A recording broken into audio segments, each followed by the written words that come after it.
que en varias ocasiones anteriores ya me había comentado Alexander y que, bueno, pues me llena mucho de entusiasmo y de emoción porque estamos hablando de algo que en mi propio país está sobre el tapete, está en procesos, si se quiere, haciendo pininos ahora, y que sin embargo vemos con mucho entusiasmo y con mucha esperanza que ciudades como la de Bogotá, pues tengan esta posibilidad y tengan esta iniciativa ya en un nivel de maduración tan interesante.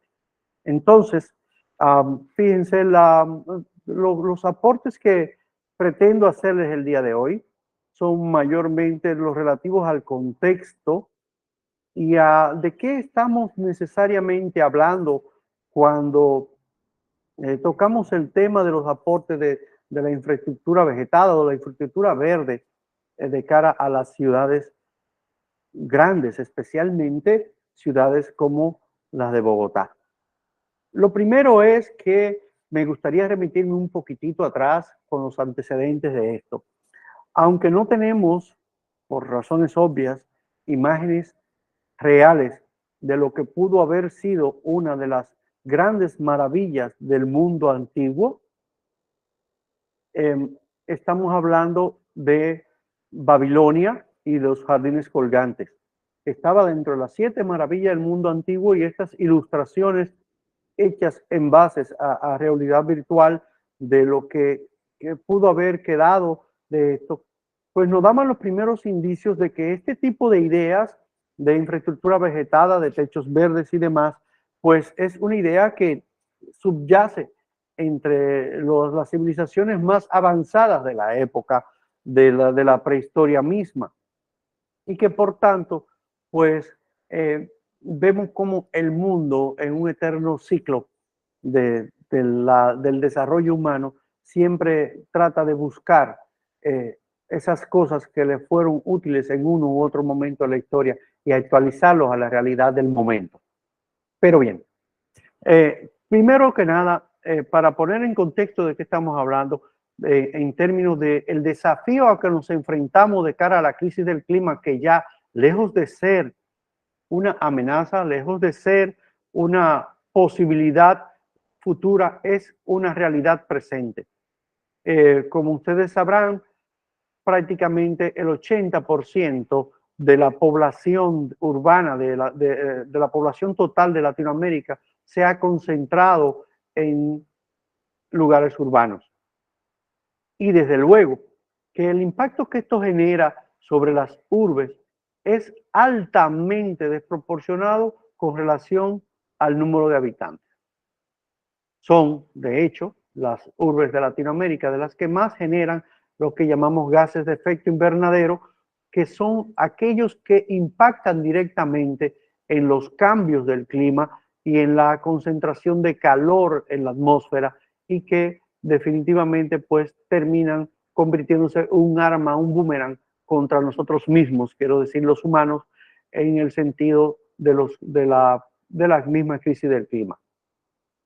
Las actividades urbanas en nuestras ciudades representan el 70% de la emisión de estos gases y son responsables, según la CEPAL, de la demanda cada vez más intensa y más deficitaria de lo que se llama el estrés hídrico, el consumo de agua, no solamente el agua dulce, sino el agua que se necesita para las actividades industriales y para las actividades agrícolas. Ni qué decir de la demanda energética que conllevan el 67% de las mismas. En este subcontinente que llamamos Latinoamérica, pues con esa alta tasa de urbanización, tenemos capitales que se llevan la medalla, entre los cuales desde luego está Bogotá, con poco más de 11.5 millones de habitantes y que es la quinta ciudad más poblada de Latinoamérica y una de las tasas de concentración más impactantes de la región. Es un número para mí sorprendente que según el censo de la DANE, que bueno, este es un poquito de 2017, ya acá 5 años, en mi país se hacen censos cada 10 años, no sé allá en Colombia, pero el hecho de encontrarnos que prácticamente el 90% de las viviendas están en el entorno urbano de los hogares y las personas, pues es un número altamente llamativo. Esta migración intensa. Perdón, interrumpo un segundo. ¿Sí? ¿Sí me escuchas? Sí, es que me están Sí. solicitando cómo estás compartiendo la pantalla y qué pena interrumpirte, si puedes compartirla en modo presentación para que la gente pueda leer un poco más los textos que están ahí. Entonces, si de No pronto está le en modo das. presentación. Me No, creo que disculpan, tienes que dar no la vi alguna en modo opción. presentación. A ver cómo A se ver, ve poner un en poco más modo. Sí, o sí, está quitar. en modo de No, es que presentación. sí, Sí la veo. perdónenme, sí, no está en modo presentación, perdónenme ustedes. Está ahora sí, Si ¿verdad? quieres quitar, sí, mejor. Muchas gracias. Qué pena interrumpir. Continúo. Sí, me disculpo, es que tengo dos pantallas, en una está en modo presentación, la otra no. Y me estaba mostrando la que no era, me disculpo de nuevo. Bien, entonces decía que esos números son altamente llamativos en la sur de Latinoamérica y en el caso de Bogotá, pues qué más decir que es sorprendente la gran cantidad de viviendas, hogares y desde luego el núcleo poblacional que se lleva con esto. Bien, dicho esto, todos hemos sentido los impactos ya físicos de la situación de la crisis del clima. Recientemente hemos visto lo que ha ocurrido por ir a casos muy extremos en, en Grecia, de una sequía extrema, de un pronto 72 horas después a una inundación histórica, lo mismo en España, o para ir más cercano a nuestro continente, lo que acaba de acontecer con el huracán Ori en las costas de México, que en apenas días, quizás horas, se torna en categoría 5 y hace estragos en todo lo que es Acapulco, en una reedición de lo que ya se había vivido con el huracán María en las costas de Puerto Rico. Pero bueno, estos son efectos físicos de la crisis del clima, pero también hay efectos mucho más allá que tienen que ver con la garantía de la producción y la distribución de los accesos a servicios urbanos básicos. Impacto directo sobre la salud de los habitantes. Estas olas que ahora se llaman burbujas de calor o concentraciones intensas de frío que por demás acarrean situaciones de enfermedades y de salud que ya vienen marcando la diferencia en muchas de las ciudades del mundo. De ahí que la infraestructura es clave para tratar de mitigar de algún modo estos efectos que en modo cascada pues provocan este tipo de crisis y este tipo de falencias. En estudios que se han realizado por varias instituciones a nivel mundial, y me concentro particularmente en uno realizado por la CEPAL en 2017, hay una disparidad entre lo que la gente percibe, entre lo que es la amenaza de esto y el dato duro, es el dato cuando se mide en términos de ola de calor, de inundaciones, de tormenta, del estrés hídrico, como decía hace un rato, y de las situaciones declaradas por las propias ciudades que se miden de manera, en las grandes, en territorio continental se mide de manera micro por ciudad, y en el territorio insular, como en el caso de la isla de la Hispaniola, que es donde vivo, se mide en términos regionales y en términos de toda la isla. Por ejemplo, está el caso de la contaminación por aire, que hace picos extremos en el caso de, por ejemplo, Ciudad México, o en el caso de Delhi, en India, que esta semana acaba de inaugurar lo que ellos llaman un cuarto de guerra para el estudio minuto a minuto de la situación de su contaminación atmosférica, y que hace que sea prácticamente irrespirable el aire de ese tipo de ciudades, y en las cuales se presentan, en el caso latinoamericano, valores de particular o muy por encima de los recomendados por la Organización Mundial de la Salud, y dentro de esos estudios que hizo la CEPAL, identificó 5 ciudades también de forma muy puntual: en Ciudad México, Santiago de Chile, Bogotá, Caracas, Lima y Sao Paulo. Este estudio es apenas de 2017 y amerita ya una actualización, pero todo apunta a que, lejos de mejorar las condiciones del particulado en estas ciudades, ha ido empeorando por el mismo crecimiento de la densidad urbana y por el mismo desarrollo natural e industrial en muchas de estas ciudades.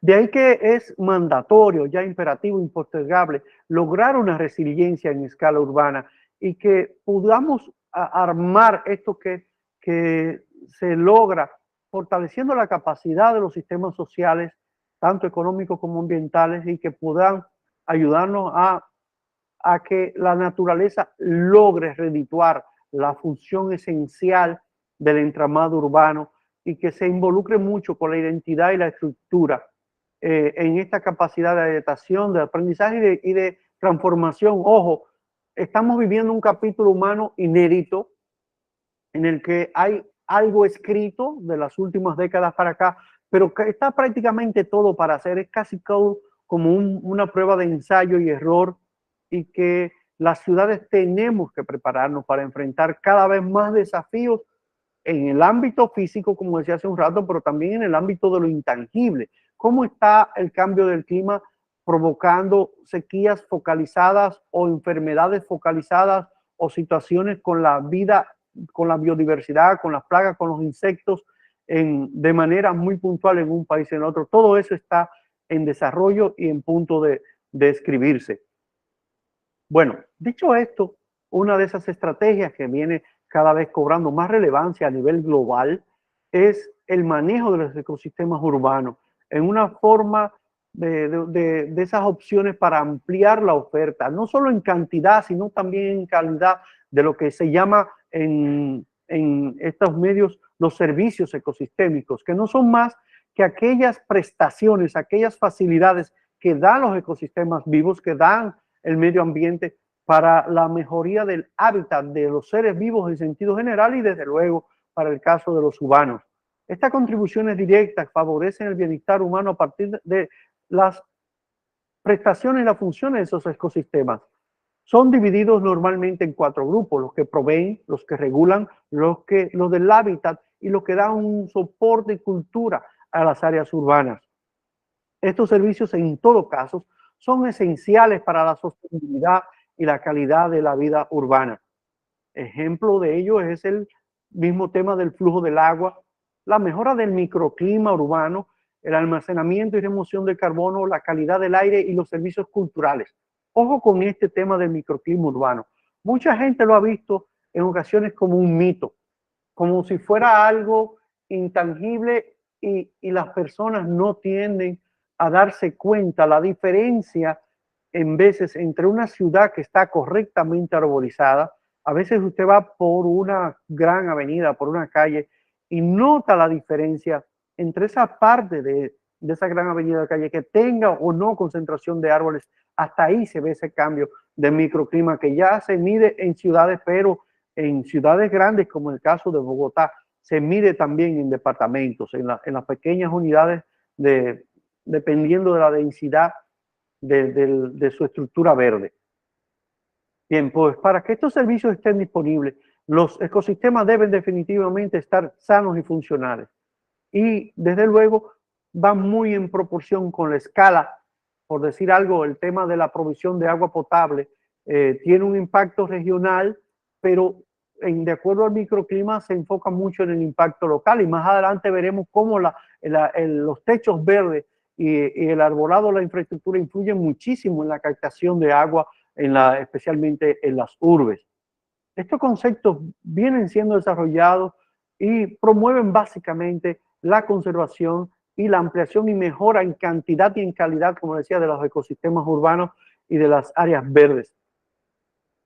Para poder garantizar la provisión de estos servicios, no solamente ahora, sino también a futuro, porque veremos en los años subsiguientes que cada vez más las ciudades van a demandar de estos servicios sobre la base de que la explotación misma de las áreas urbanas van provocando déficit de estos servicios, y por tanto, quienes podamos lograr, las ciudades que podamos lograr garantizar esta estructura y estos ecosistemas saludables, pues tendremos ventajas comparativas con relación a los demás.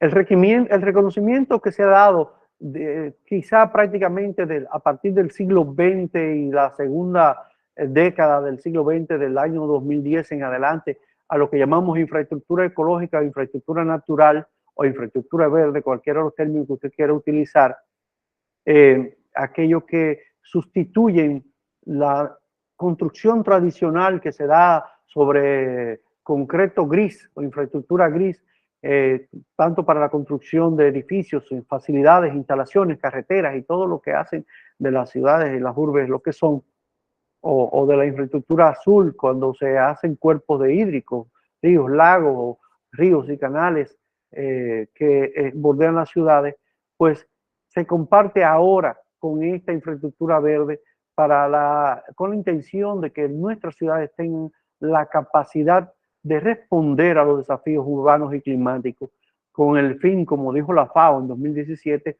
de poder optimizar las interacciones entre todos estos elementos. De ahí que queremos definir infraestructura verde como un concepto que integra la conectividad de los ecosistemas, su protección, la provisión de servicios ecosistémicos y al mismo tiempo aborda la mitigación y la adaptación al cambio climático de manera más puntual en estas zonas urbanas. A la par con las infraestructuras verdes, una de las carreras y de las especialidades que se están dando para algunas carreras, especialmente la de arquitectura, los estadistas, los de ordenamiento territorial, los economistas, tiene que ver con lo que se ha denominado soluciones basadas en naturaleza.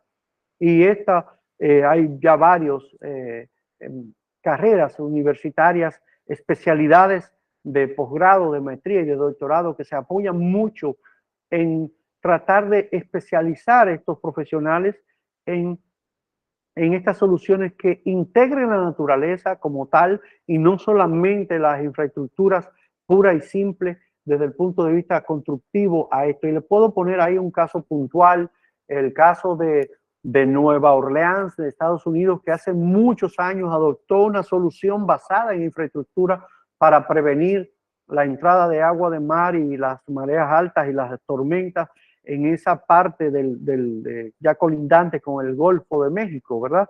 Y todos recordarán la infausta tragedia del huracán Katrina, que vulneró todo lo que era la infraestructura urbana existente y causó una catástrofe sin precedentes en los Estados Unidos, ¿verdad? Y después de todo este tipo de experiencias, se viene más a colación el tratar de incorporar las soluciones basadas en naturaleza, en mejorar los drenajes, las coberturas verdes y también retomar la importancia de los humedales y los manglares como nuestra principal barrera de protección ante los desafíos climáticos y las situaciones del tiempo. De ahí que para hacerle frente a los desafíos sociales de una manera efectiva y adaptativa, pues se ha concebido estas soluciones basadas en la naturaleza y lo que la Unión Internacional para la Conservación de la Naturaleza también les ha llamado adaptación basada en ecosistemas, que viene haciendo más o menos lo equivalente cuando ya tú tienes una estructura ecosistémica, y vamos a hablar en el caso puntual de Bogotá, que tiene una cadena tan grande de parques, que tiene una naturaleza que lo rodea tan biodiversa, tan extensa, y pues esta adaptación basada a esa realidad ecosistémica de Bogotá tiene que ser parte de cualquier plan y de actuación que se requiera. El concepto paraguas de estas soluciones basadas en naturaleza incluyen desde luego, primero, esta adaptación basada en ecosistemas, pero también ese cambio de perspectiva que hace falta, no solamente para que la población se entienda como un beneficiario pasivo de todos los productos y servicios que proveen estos ecosistemas, sino también para que puedan entender su misión, su deber, su responsabilidad en la protección, en la gestión y en la restauración proactiva de esos ecosistemas, porque es definitivamente la población urbana el beneficiario primero y protagonista de estas necesidades para enfrentar estos desafíos del desarrollo y la adaptación del cambio climático. Y esto lo declaró la Unión Internacional para la Conservación de la Naturaleza, UICN, ya tan atrás como el 2019. De ahí que la planificación urbana, la gestión integral de las cuencas hidrográficas, que es vital en todo esto, la gestión de desastres y la resiliencia tomada como como punta de base para los futuros diseños urbanos y arquitectónicos, pues tienen que ser necesariamente algunos de los ejemplos incorporados a esta solución basada en la naturaleza, que incluye desde luego restauración ambiental y reforestación en aquellos lugares donde se han demandado y hagan falta. La instalación de techos y muros verdes, como ya ha determinado en varios estudios, es una de esas cosas que permiten la regulación de la temperatura, aumentar el confort térmico y de luego pues mejorar los usos de la climatización, bien sea para acondicionar la temperatura a la baja o para los mecanismos de calefacción. Según la FAO, los bosques y árboles de los entornos urbanos y periurbanos pueden contribuir a que las ciudades sean más seguras, más agradables, más saludables, más prósperas y desde luego mucho más diversas y atractivas, ofreciendo experiencias naturales para los habitantes y aumentando la biodiversidad, la mejora del paisaje y también ayudando a mantener las tradiciones culturales.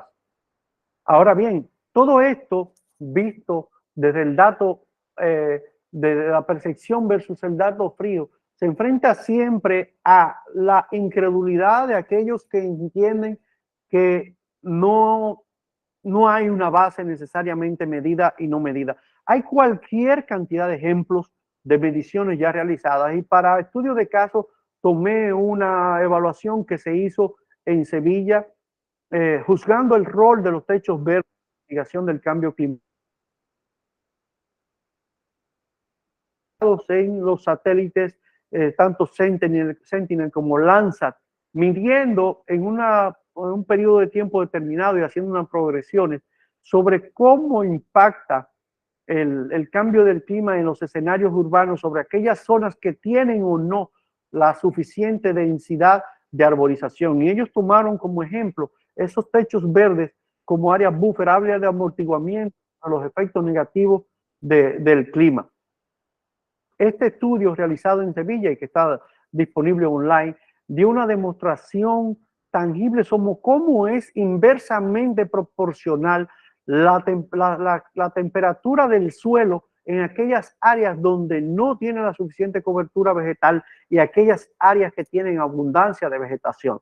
Entonces ya este tipo de análisis basado en ciencia son virtualmente irrefutables. Dicho esto, volviendo al ámbito de América Latina, me gustaría pues reseñar la diferencia en los programas de adaptación al cambio climático en los que se han promovido estas iniciativas y cómo estas pueden mejorar a las ciudades, a contribuir a recuperarse ante las perturbaciones del clima y eventos extremos, en un estudio, por ejemplo, que se hizo en 2017. Como tengo entendido que en el sistema normativo y de administración de la ciudad de Bogotá se le da mucha preponderancia a la municipalidad. Ojo, eso no es así en todas partes del mundo. En mi país, por ejemplo, todavía la municipalidad es muy débil, no tiene tanta incidencia en las regulaciones y normativas de las ciudades y todo se queda como en el gobierno central.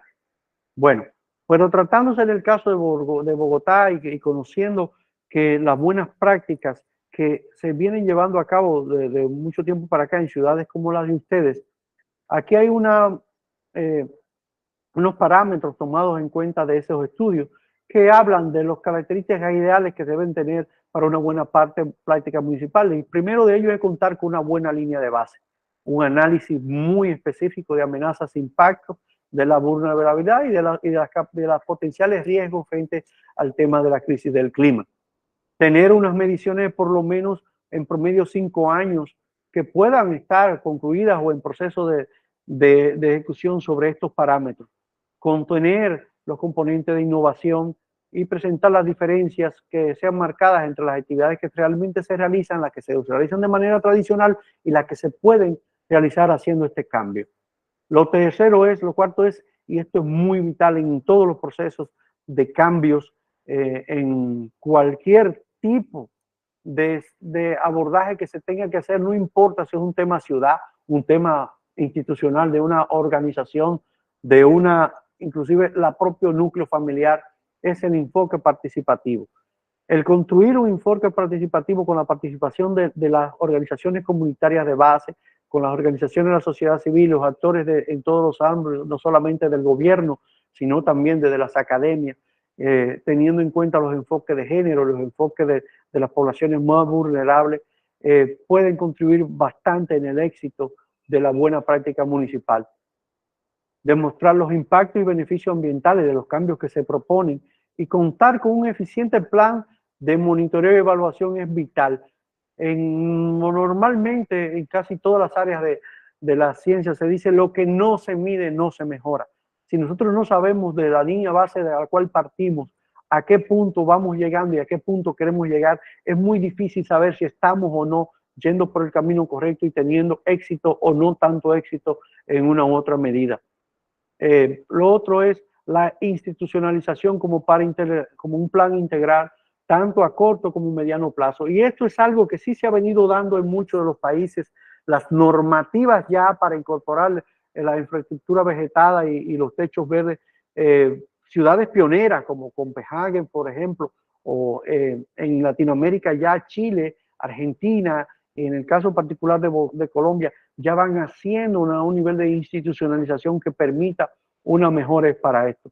Un estudio que hicieron Pacha y Gómez, hablando de las buenas prácticas de las iniciativas exitosas, identificaron factores como el impacto tangible en la mejora de la calidad de vida de las personas, sostenible desde el punto de vista cultural, social, económico, ambiental, y resultan en una asociación efectiva entre los actores del sector público, privado y la sociedad civil. Tengo entendido que en Colombia, con el Plan Nacional de Adaptación al Cambio Climático, tiene un objetivo bastante bien definido en reducir el riesgo, los impactos de lo socioeconómico y ecosistémico asociado a la variabilidad del clima del país, cosa que en nuestro país todavía lo estamos trabajando y estamos un poquito en pañales con eso. Se pretende brindar los insumos metodológicos necesarios para que los territorios puedan generar conocimiento, aprovechar oportunidades, incorporar a la gestión del cambio del clima ese desarrollo social sectorial que hablábamos hace un rato y desde luego identificar y priorizar y evaluar las medidas de adaptación que se pueden tomar para mejorar estos desafíos. Entonces, al verlo de este modo, el verlo desde el punto de vista de los beneficios que pueden brindar las infraestructuras vegetadas verdes, los techos verdes, los edificios correctamente ambientados y arborizados en sus entornos, están primero la reducción del riesgo de inundaciones, que muchas veces no se mide en su justa dimensión. Y esto se explica de una manera muy fácil cuando las ciudades, como le llaman comúnmente los arquitectos, se impermeabilizan. Estas ciudades llenas de asfalto y concreto que dejan poco espacio para la infiltración del agua al subsuelo, terminan siendo verdaderas trampas para las inundaciones y para la saturación de los sistemas de drenaje municipales. Cuando esto se cambia por sumideros, por infraestructura verde, por parques, por techos verdes, por arbolados, la cantidad de agua que son capaces de absorber estas soluciones basadas en naturaleza pueden impactar de una manera directa en que los desagües municipales no se saturen. Y hace apenas 4 días se cumplió un año de un incidente que pasó en la ciudad de Santo Domingo, en la capital dominicana, en que en apenas 2 horas cayó la cantidad de lluvia que se pudo haber esperado durante todo un mes, y hubo muertes, hubo inundaciones, toda la ciudad colapsó durante varias horas por este tipo de situaciones del impermeabilizado urbano, de que no permiten esas soluciones basadas en la naturaleza que permitan una mejor educación de esto. Lo otro es la atenuación del calor generado por los edificios y la oxigenación del ambiente. Esto es un tema que no amerita mucha explicación y esa respuesta usted la tiene muy fácil y sencilla. Si usted trabaja en un edificio y sale al principio de la tarde, 1, 2 de la tarde, en un día soleado, usted puede notar evidentemente la diferencia entre una zona que tenga o no tenga suficiente vegetación. Lo de la contaminación del aire también está altamente demostrado, de la capacidad de los árboles en sentido individual y de los bosques en sentido colectivo para disminuir la contaminación atmosférica, ese particulado que decía hace un rato ahorita, que Bogotá está entre esas 5 ciudades con mayor cantidad de particulado en la absorción de CO2 de la atmósfera. Del mismo modo, las barreras acústicas.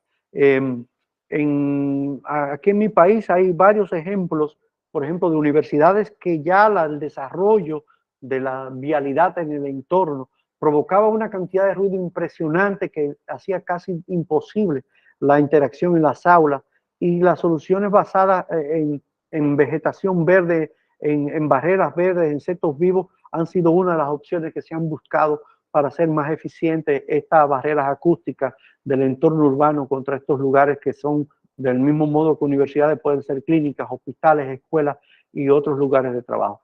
Y también algo que se menosprecia con mucha frecuencia, el potencial para la agricultura urbana, para los huertos urbanos, sea para las verduras y frutos, como para una parte casi siempre invisible de la riqueza de la biodiversidad. Y es que la mayoría de nosotros pensamos en esa visión homocéntrica del desarrollo, en esa visión homocéntrica de los ecosistemas, de pensar que todo tiene que estar al servicio de los seres humanos, y no pensamos en cómo eso impacta en la calidad de vida nuestra, el tema de la biodiversidad. Vamos a ir desde los insectos como las mariposas hasta las aves y otros tipos de animales que se benefician de una ciudad que les sirva con islas verdes, que les sirva de alimento, sea con flores para el néctar o el polen, para las abejas, para irnos a otro insecto bastante beneficioso, o para las aves, para encontrar alimento, refugio y comida y donde poder anidar. Todo eso redunda, por más que usted le dé vuelta, en el bienestar humano, y no necesariamente cuando hablamos de agricultura urbana nos circunscribimos en la producción de frutos nada más para los seres humanos, sino también para esos otros seres vivos de que la naturaleza pues pone al servicio del planeta, y que nosotros siempre creemos que están al servicio solo de los seres humanos. Otro detalle también en la generación de puestos de trabajo, no solo en jardinería, en muchísimas áreas de innovación que requieren esta infraestructura vegetal y que pueden influir bastante en el caso de las alcaldías, de los ayuntamientos, como se llamen en los municipios, para generar esa nueva fuente de trabajo para un personal que debe especializarse en la instalación, mantenimiento y tratamiento de estos insumos. Ya hablamos de la reducción de costos por el tema de las bajas o altas temperaturas.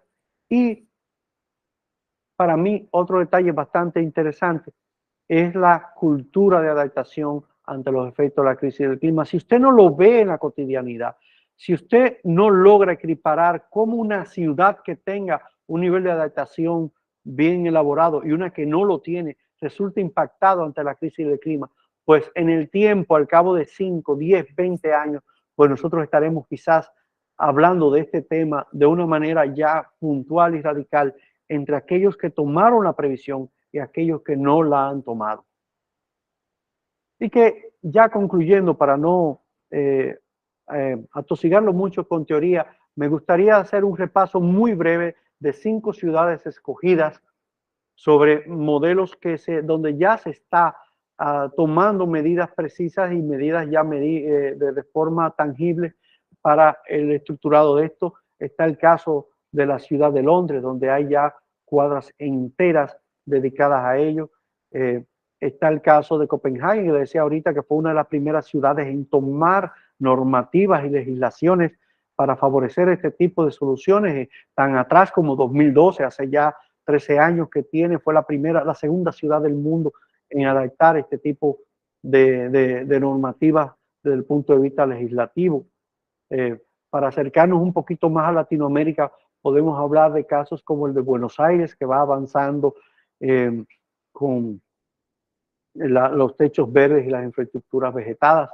El caso de Chicago en Estados Unidos, que también pues tiene muchos ejemplos que mostrar de cara a lo que estamos tratando de discutir el día de hoy. como no, la ciudad de Chile, que tiene bastante también ejercicio ya adelantado y que tiene también una normativa propia en ese sentido y que ya la va pues apuntalando. Y la Ciudad de México, donde hay una cantidad muy interesante de estudios sobre los efectos arquitectónicos y urbanísticos de esta infraestructura vegetada. Y para concluir, no quise quedarme atrás con un modesto aporte de la ciudad de Santo Domingo, que tiene uno que otro ejercicio de estas infraestructuras vegetadas y que a lo mejor algún día nosotros podemos tener y servir de modelo para los estados insulares, que somos de los que más necesitamos de este nivel de adaptación basados en naturaleza y basados en ecosistemas. Yo espero no haberlos aburrido demasiado, no haberlos atosigado más de la cuenta y bueno, pues aquí estoy, digamos, remitido a sus preguntas y sugerencias. No, muchas gracias, Nelson. Nos faltaba, la información es muy importante, el conocimiento que tienes también sobre la ciudad de Bogotá. Es muy importante también porque hay muchas personas que no tenemos como, aún estando acá, la claridad de todo lo que nos ofrece nuestra ciudad. Vamos a darle un espacio a Alexander, va a tener una pequeña intervención y ya hay unas preguntas que nos han formulado, que si te parece bien, una vez Alexander termine, podemos hacerlas. ¿Te parece? Desde luego. Adelante, Alexander.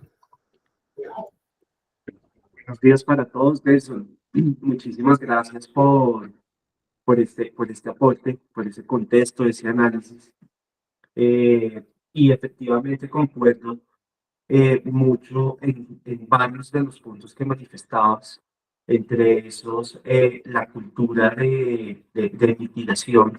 Me parece que es algo muy importante en las ciudades y no solo estamos hablando de un tema divulgativo, de socialización, donde los entes gubernamentales traten de dar a conocer a las comunidades, a la ciudadanía de estos temas, sino también emerge desde una cultura desde la acción. Entonces, es importante también que pues, todos los presentes conozcan los servicios que prestamos desde la Secretaría Distrital de Ambiente en torno al tema de infraestructura vegetal. Entonces, lo que nosotros hemos venido realizando de eso básicamente es una promoción, divulgación, pero también que sea un conocimiento asequible a todos los habitantes y a todas las personas. Entonces, hablamos de que en Bogotá las empresas que incorporan, digamos, estos servicios ambientales, la implementación de techos verdes, la implementación de jardines verticales, en algún momento y en una época, pues cobraban por un curso entre 1.800.000, 1.500.000 pesos, cosa que no era muy asequible para las personas que tienen el interés de aprender de estas tecnologías, ¿no? Y no solo de aprender de estas tecnologías, sino de acoger estas estrategias de urbanismo que son tan necesarias en un desarrollo sostenible para las ciudades. Entonces, desde la Secretaría, lo que vinimos haciendo fue, hagamos asequibles estos cursos. Y pues nosotros desde el 2020, a través del SENA, el SENA aquí en Colombia es como un centro de aprendizaje que es muy asequible para todos, ¿no? Que es gratuito de una u otra manera. Y a través de una articulación del desarrollo de un contenido programático, pues se logró que desde el 2020, perdón, desde finales del 2019 comenzáramos con el curso de técnicas de establecimiento de jardines verticales. Estamos en la proyección de poder realizar el curso de techos verdes. ¿Y por qué? Porque surge también de la necesidad. Realmente estos temas no nos los estamos inventando. Estos temas surgen como unas estrategias de mitigación, pues para minimizar muchos de los impactos que se desarrollan a través de la expansión urbana, en el desarrollo también de las ciudades. Y desde ahí concuerdo con muchos de los aspectos que mostramos de eso. Y es también ver no solo cómo esta tecnología trae la mitigación, sino también trae beneficio para el proyecto que le incorpora. Entonces, tengo una presentación, voy a presentarles brevemente, porque varios de los puntos, Nelson, estábamos ahí como conectados, entonces no voy a volver a replicar ninguna información, pero sí quiero compartirles mi presentación como para ampliar un poco más ese contexto que pues, nos mostrabas. Entonces, Nicolás, ¿me confirmas si la presentación se ve, por favor? Sí, señor, ahí se está viendo si quieres. Bueno, ya está en modo presentación, está bien. Perfecto, sí. Sí, no, y la tengo precisamente en modo de presentación. Por lo siguiente, hay algo muy interesante que nos complementabas, Nelson, y era, digamos, los estudios de los beneficios y bondades, pues, de los techos verdes, de los jardines verticales. Entonces, pues, en las ciudades, como bien lo explicabas inicialmente, pues, está el efecto isla de calor. Hay un estudio muy interesante que hizo la NASA frente a la implementación de 3 techos verdes en la ciudad de Chicago, y donde, digamos, se determinan que de esos 2 techos verdes redujeron las temperaturas y las temperaturas ambientes. Entonces hablamos que el aporte de la infraestructura vegetada también se asocia a qué, pues al beneficio y al servicio que de alguna u otra manera esta tecnología me puede dar, ¿no? O nos puede dar. Que ahí concuerdo también algo muy importante que tú mencionabas, y no es desde la visión homocéntrica como lo mencionabas, no solo es desde el beneficio del desarrollo, sino también del beneficio y el contexto de la biodiversidad en general, no pensando solo en nosotros, sino también pensando, como lo decías, en el tema de la flora, de la fauna nativa de las ciudades, cosa que se va contrarrestando a través del tiempo, pues a través del desarrollo de la expansión. Entonces hablamos que nos ayuda a mitigar a la reducción del efecto de isla de calor, como lo mencionabas también, a la reducción de la contaminación acústica, al mejoramiento del confort térmico dentro de las edificaciones para los proyectos. Y esto ahí es algo muy importante, porque no solo estamos hablando de que a través de la infraestructura yo puedo generar estos beneficios, sino que a través de la generación de estos beneficios, el proyecto pues va a tener no solo un beneficio social, ambiental, sino también económico. Entonces hablamos de que cuando implementamos soluciones basadas en la naturaleza, como lo son estas tecnologías, hablamos de que en temas de temperatura y de regulación de temperatura al interior de la edificación, pues voy a reducir la implementación de calefactores, y económicamente va a ser representativo para mi proyecto, al igual que el aprovechamiento y captación de las aguas lluvias, que la recuperación de la biodiversidad en las zonas urbanas a través de la vegetación, porque no solo hablamos de que es una vegetación sin propósito, sino que es una vegetación que tiene todo el sentido para hacer un llamamiento de avifaunas, un llamamiento de polinizadores, y generamos, digamos, una integración y una promoción de la biodiversidad, pues en zonas altamente urbanizadas. Hablamos también, pues, de la purificación del aire, ¿no? De que las plantas nos ayudan a procesar, pues, las partículas, que de una u otra manera también las convierten en oxígeno, y que donde más o menos 1 metro de fachada vegetal puede extraer entre 2,3 kilogramos de dióxido de carbono al año y puede producir 1,7 kilogramos de oxígeno.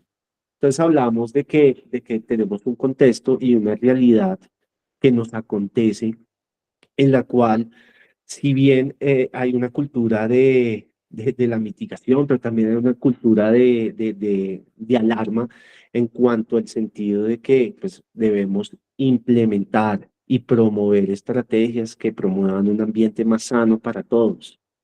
De ahí que el panorama internacional, como ya lo mencionabas, tenga, digamos, a nivel de su normativa, implementados la promoción de estas tecnologías. Entonces hablamos, como lo decías, en Copenhague, donde digamos a través de la normativa ya es algo obligatorio, donde se generan incentivos, en Alemania, en Canadá, en diferentes ciudades, Estados Unidos también. Y digamos donde a nivel de Latinoamérica nosotros como Bogotá, pues también vemos la necesidad que desde la normativa pues se pueda promover más el tema, ¿no?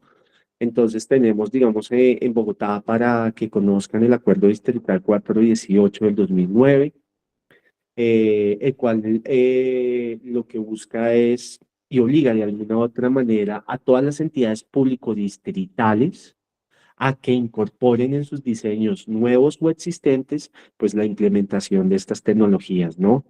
Hay algo que es un servicio, Nelson, que se ha venido desarrollando y todos los presentes, y es el tema de la implementación de la agricultura urbana en techos verdes. Y aquí hablamos de dos contextos. Hablamos inicialmente de, uno, el aprovechamiento de los espacios. Entonces, hablamos de que en muchas de las ciudades pues, tenemos un sistema constructivo masivo y que muchas de las terrazas están siendo poco aprovechadas. Entonces, lo que hemos venido evidenciando es que en los techos implementados en Bogotá, pues naturalmente se ha desarrollado esta práctica en diversos proyectos. Aquí les presento uno de los proyectos más representativos de Bogotá en el tema de techos verdes tipo huerta urbana, el cual es el proyecto City Huerta Cedro Point, que es uno de los huertos urbanos que se ha implementado más grande de Bogotá. Integra 150 metros cuadrados y pues digamos es todo un modelo de negocio.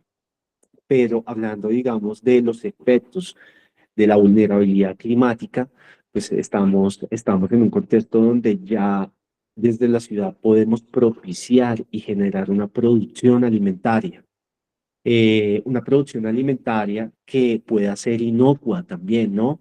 Y que pues obviamente estamos en una transición también en el tema de la agricultura y en donde también hemos concibido y se han desarrollado las huertas verticales, las granjas verticales, en donde tenemos mayores rendimientos a un menor costo, pero también con un aprovechamiento de los recursos y un uso racional de los recursos en cuanto al sistema hídrico y pues se desarrolla en condiciones más controladas.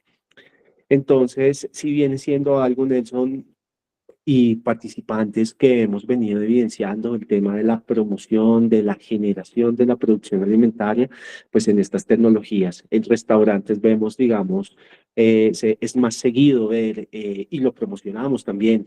El tema de las huertas verticales, el tema de la hidroponía, de los sistemas que básicamente lo que buscan es que podamos aprovisionarnos de una manera más directa. Entonces, bueno, básicamente esta era mi intervención. Yo creo que pues, el invitado eh, Nelson pues, nos amplió mucho más la información. No sin antes terminar mi intervención diciéndoles que es importante que conozcamos los servicios. Estos servicios, digamos, que se prestan desde esta secretaría, desde la Subdirección de Urbanismo, son totalmente gratuitos. Pueden escribirme a mi correo, pueden enviar alguna solicitud para generar algún acompañamiento, alguna iniciativa que ustedes puedan tener, o sea, que quieran implementar un jardín vertical al interior de la empresa, en fachada o en su colegio, en su universidad, en su casa.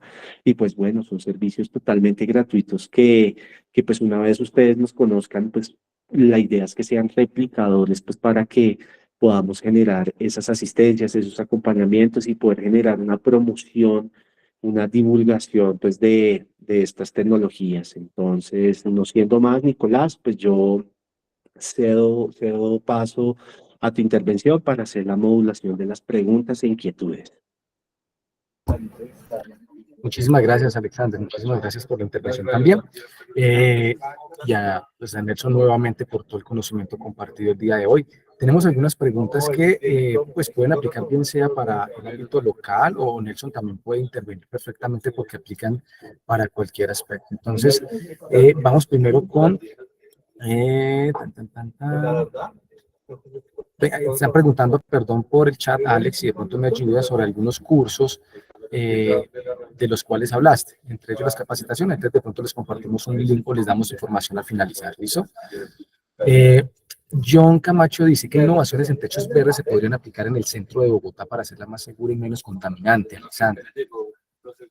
Bueno, pues aquí en Bogotá, en Nelson, ahí tenemos dos techos que son techos germinados y que hemos evidenciado. Usualmente cuando implementamos techos verdes, pues usamos especies ornamentales, lo que buscamos es tener como un paisajismo, un diseño. Pero hicimos, digamos, como la prueba de unos techos germinados, tipo potrero de Bogotá, tipo pasto, césped, con especies propias de la sabana de Bogotá. Y pues estos techos han funcionado muy bien porque cumplen con todos los beneficios, no solo a nivel del contexto de la vulnerabilidad climática, sino también centrándonos en el beneficio del proyecto que nos implementa. Y este tipo de techos es como ver un potrero de Bogotá, obviamente tiene un paisajismo más silvestre que no me incomoda, realmente a mí me gusta un poco más, y que, digamos, el plus de estos techos, ¿cuál es? Que su mantenimiento es algo muy bajo, ¿no? Entonces hablamos de que es con guadaña tipo césped y bueno, y tiene todos los beneficios. Entonces, cuando hablamos y respondiendo a tu pregunta, ¿qué innovaciones se pueden implementar en techos? Pues muchísimas, realmente. No solo implementar un techo que tenga un concepto de la promoción o el llamamiento de avifauna, sino también que sea un techo verde recolector hídrico, donde yo lo que busque es generar y captar el aprovechamiento del agua lluvia, donde también sea un techo biodiverso, donde yo pueda generar a través de las especies nativas, de las especies de plantas, un alojamiento de la avifauna, sea nativo, migratorio, un llamamiento de los polinizadores. Y pues también tenemos todo el tema que fue con el que terminé, y son los techos tipo huerta urbana, ¿no? Y es como generar un aprovechamiento de esos espacios para una producción inocua, ¿no? Y pues ya tenemos referentes acá en Bogotá, y pues nosotros desde la Secretaría brindamos todo ese acompañamiento y esa asistencia técnica pues para minimizar los errores lo más que se pueda. Porque este es un tema que es de amores y odios. Entonces hay varias personas que se oponen, digamos, a la implementación de la infraestructura vegetada, sea porque han tenido malas experiencias y al final la tecnología no es ni buena ni mala, obviamente, es buena y nos genera el beneficio cuando se implementa de la manera correcta. Pero cuando implementamos, cuando no estamos bien asesorados y hacemos una inadecuada implementación, pues lo que genera es un impacto totalmente diferente. Muchísimas gracias, Alexander. Eh, Tenemos otra pregunta, de pronto Nelson nos puede colaborar. ¿En el estudio tienen métricas de costo-beneficio para las infraestructuras verdes en las ciudades analizadas? De pronto, Nelson. Sí, hay documentación al respecto, especialmente en los países que fueron más pioneros, más avanzados en la implementación de costo-beneficio, especialmente en el caso de Europa del Este y en el caso puntual de varias ciudades de España, sobre el tema como le llamamos, de costo-beneficio, medido desde la regulación climática, pero también medido desde un beneficio intangible que la mayoría de los países, vamos a decirlo así, no del tercer mundo, pero los países que todavía no hemos llegado a un nivel de desarrollo humano que permita medir el beneficio ecosistémico, el beneficio social, el beneficio cultural y el beneficio de salud de las poblaciones.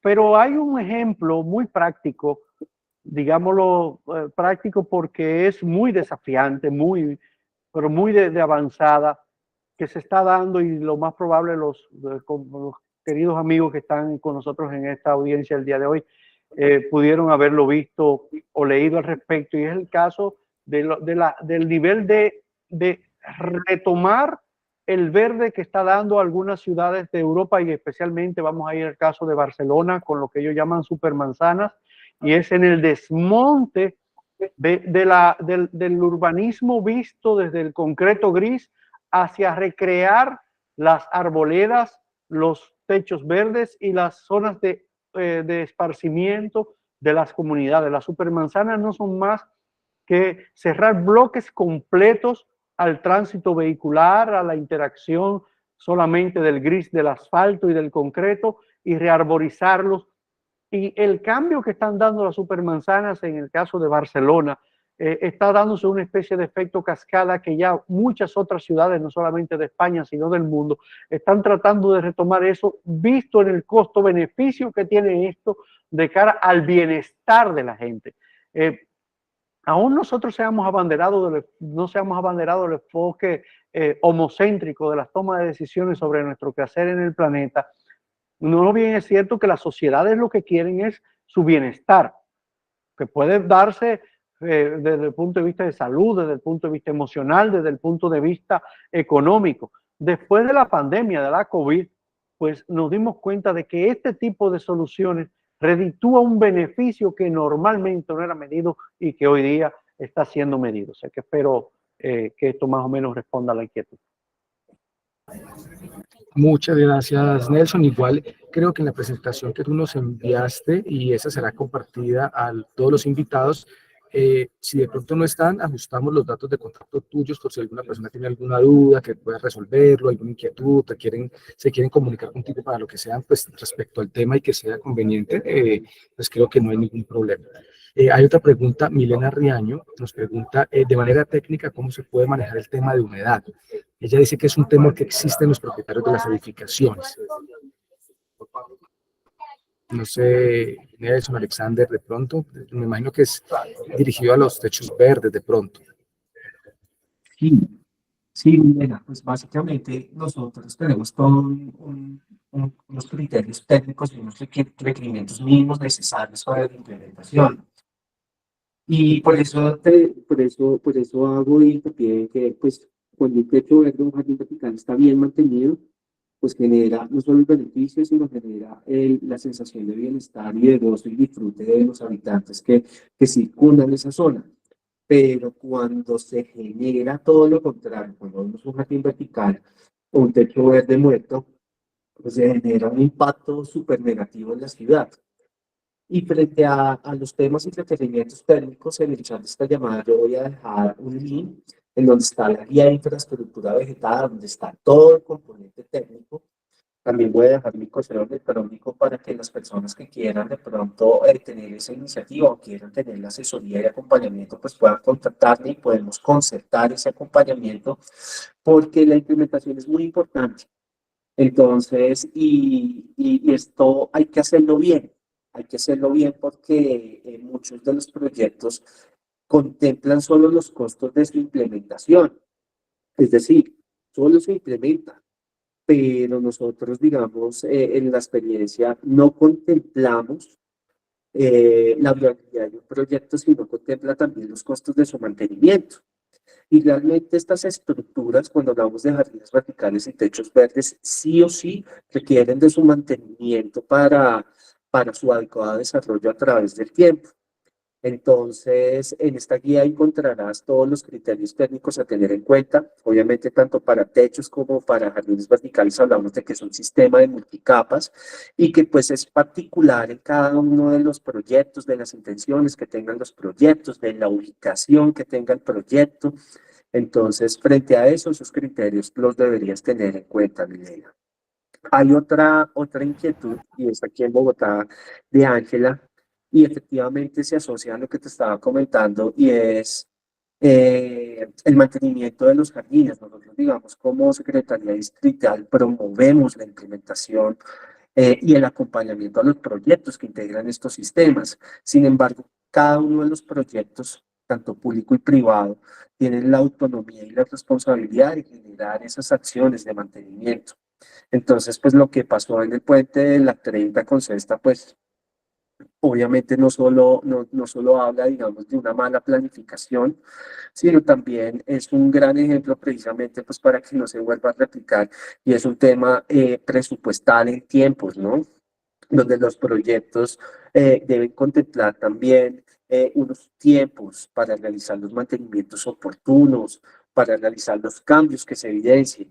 Y cuando los jardines verticales, pues lastimablemente están expuestos en espacios públicos, pues también son susceptibles a vandalismos, que, bueno, que la gente los dañe. Y bueno, son cosas que vamos mejorando. Aquí en Bogotá, Nelson, para que sepas, más o menos entre el 80 y 85% de la infraestructura vegetal está implementada en edificaciones privadas. Entonces, el privado, digamos, tiene una noción de alguna otra manera y una apropiación más real de la tecnología porque lo que busca es sacarle el beneficio y el provecho. Entonces, eso no quiere decir que desde lo público no tengamos referencias, pero bueno, pues son cosas que no se pueden evitar, que no se pueden negar tampoco, pero pues que estamos en pro y con toda la disposición pues para hacer unas mejoras respecto al mantenimiento que se le da a todos esos jardines y techos verdes públicos que están a cargo de cada una de las entidades también. Entonces, nosotros como Secretaría lo que hacemos es generar ese acompañamiento oportuno tanto a proyectos públicos y privados. Alexander, preguntan, y también va dirigido a Nelson, si de pronto Nelson puede tener algunas otras guías técnicas que ustedes manejen que se puedan compartir.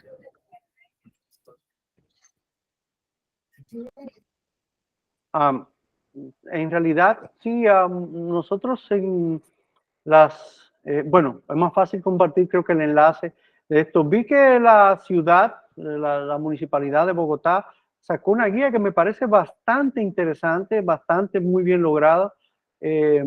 Realmente hay unos manuales también interesantes que fueron emitidos, por ejemplo, por la EPA, la Agencia de Protección Ambiental de Estados Unidos, y otras organizaciones, básicamente muchas empresas privadas que se dedican a esto. No, eso, pero voy a compartir con gusto ahí mismo en el chat algunos de los enlaces a guías por ejemplo, en el caso de la EPA, que están en línea, lamentablemente en inglés, pero hoy día es fácil traducir un PDF de estos para el uso de cualquiera, ¿verdad? Le voy a compartir aquí en el grupo algunos de los enlaces del caso de la EPA. Perfecto, Nelson, gracias. Esta pregunta, yo creo que Nelson nos habló acerca de la temporada de lluvias que tienen tan fuerte en su ciudad.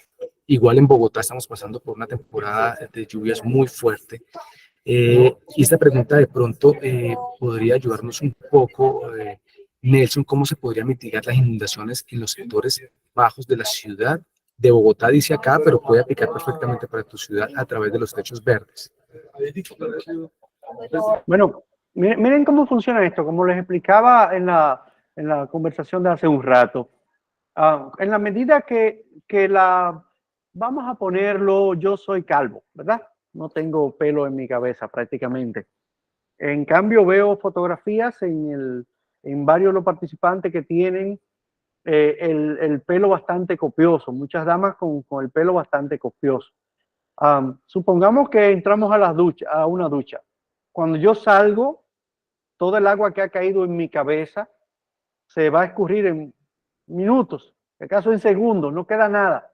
Sin embargo, ustedes que tienen una melena grande y copiosa, tardarán horas, muchas horas, en que su pelo se seque, en que el agua se transcurra, ¿verdad? Y usted se exprime el pelo, se lo tiene que secar, etcétera, etcétera. Es quizá una manera fácil de explicar lo que ocurre cuando el agua cae sobre una superficie lisa y trata de escurrirse inmediatamente por un tema de gravedad al punto más bajo, y cuando cae sobre una superficie que tiene una especie de esponja, en este caso, imagínense que sea simple y sencillamente un techo con grama, o que sea simple y sencillamente un techo con verduras, por no decir un techo con otro tipo de especies que a veces absorben más de ahí.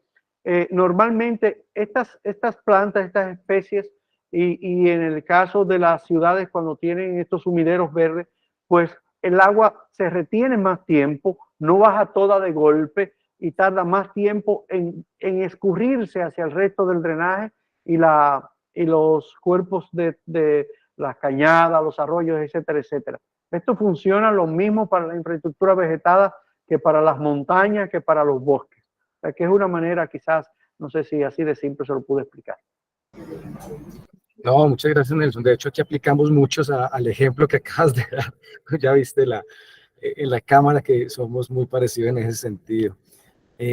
Alexander, Hay otra pregunta, si nos puedes ayudar con ella. Dice, ¿qué tipo de sistema nos recomienda para un techo verde o para muro verde que sea accesible en barrios y para la población de escasos recursos, donde hay carencia de parques y árboles? ¿Usted qué puede recomendar ante eso? Bueno, lo primero que yo reconozco es, digamos, la intención de promover este tipo de tecnologías. Realmente no hay ningún limitante siempre y cuando tengamos unos criterios técnicos definidos.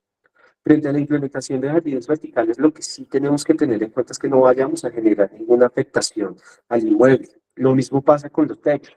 Que este sea nuestro criterio básico, o sea, que no vayamos a generar que el beneficio no se me vuelva en un problema. La identificación del lugar determina las particularidades que podemos implementar.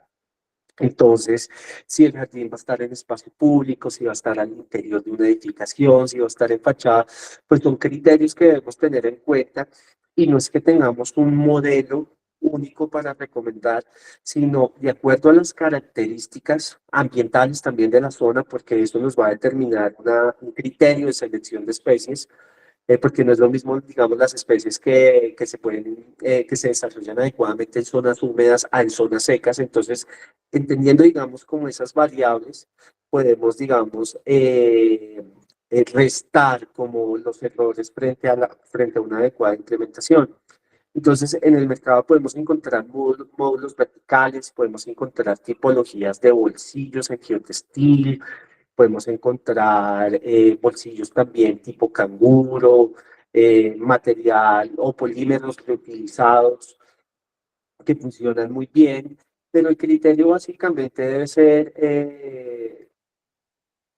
las particularidades que se tengan en la edificación donde se quiere implementar y a partir de ahí pues uno va haciendo digamos como la sugerencia o la propuesta. Yo he hecho jardines verticales con estivas recicladas, inmunizadas, con botellas en los colegios, y pues realmente son procesos que vinculan, digamos, a la comunidad. Entonces también es como qué intención yo quiero a través de la implementación de este jardín. Si quiero es algo más particular, es algo que aporta paisajísticamente para mi casa o que aporta paisajísticamente para mi empresa, para mi universidad, o si quiero hacer un proceso comunitario, entonces pues ahí, digamos, se pueden sugerir, proponer como los prototipos que sentarían mejor para el desarrollo del proyecto. Listo, Alexander.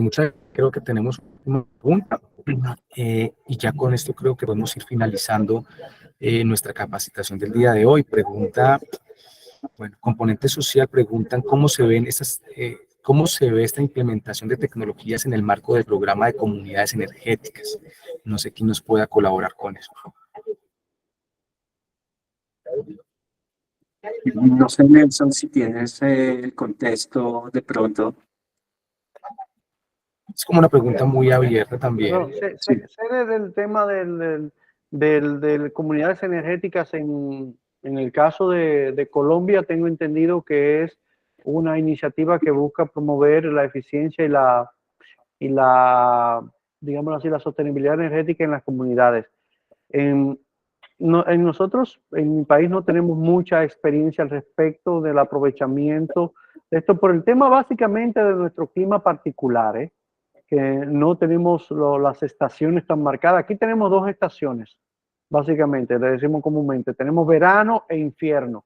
Una temporada como la que estamos ahora, que todo el mundo, parte del hemisferio está fresco, está frío, pero nosotros estamos ahora como en verano y después en mayo, junio del año que viene llega casi el infierno porque la temperatura sube bastante.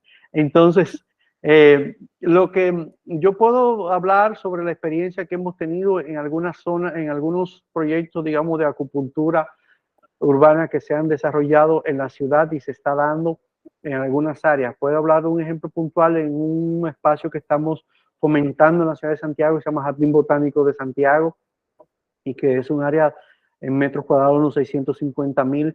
Y una de las soluciones que buscamos para poder ambientar los edificios y mitigar el impacto de la temperatura alta es los jardines verticales. Y le puedo decir dos cosas. La primera es que desde el punto de vista de la eficiencia energética, sí ha permitido que los colaboradores de esa edificación en particular se sientan más cómodos con trabajar sin el aire acondicionado encendido por dos cosas que parecerían curiosas, pero son interesantes. La primera es que la especie de cortina verde que está separada como a 2 metros del edificio, le da una especie de blindaje ante la sensación térmica del exterior. Pero la segunda es que en el caso particular de ese edificio se utilizaron especies que florecen casi todo el año y atraen una cantidad interesantísima de aves, zumbadores, colibríes y otras aves a esto. Y entonces el simple hecho de tener la posibilidad de captar ese ambiente natural en el exterior es una invitación a digámoslo así, a dejar las ventanas abiertas y a trabajar más con esto. De modo que no es que tenga mucho contexto en el caso Colombia, pero en el caso local, pues tengo la fe y la sensación que a medida que se expandan estos modelos, pues sí, debe de encajar muy bien en comunidades energéticamente mejor manejadas. Complementando lo que tú dices y digamos, atendiendo también al contexto de la pregunta, yo simplemente pienso que este tipo de comunidades pueden acceder, digamos, a estos servicios, ¿no? Estos servicios que pues, están disponibles para todas las comunidades. Digamos, por parte de la Secretaría, en cuanto a varias empresas que desarrollan el tema de infraestructura vegetal, lo que buscamos es generar un acompañamiento. Entonces, hay varias empresas que nos solicitan a nosotros el acompañamiento frente a una problemática que tenga un jardín vertical, un techo verde, y pues básicamente pienso que estas comunidades en el portafolio de sus servicios muy seguramente pues tengan también la implementación, el desarrollo de la infraestructura vegetal, pues puedan conocer también estos servicios gubernamentales que se prestan de manera gratuita, que también pueden ser de provecho también pues para estas comunidades. Muchísimas gracias, Alexander. Nelson, nuevamente ya, pues bueno, yo creo que con esto ya terminamos la sesión de preguntas. También a todos los asistentes, y no sé si de pronto Nelson quiera cerrar con algo, pues el micrófono es tuyo, Nelson. Bueno, no quiero robarle ya mucho más tiempo, pero no me gustaría concluir esta conversación con ustedes sin dejarles sobre la mesa una inquietud que ya viene azotando la comunidad, no solo científica, sino todo aquel ser humano que aspira a que el planeta continúe adelante y que sus generaciones que vienen un poquito más atrás se desarrollen en un ambiente menos hostil del que se prevé.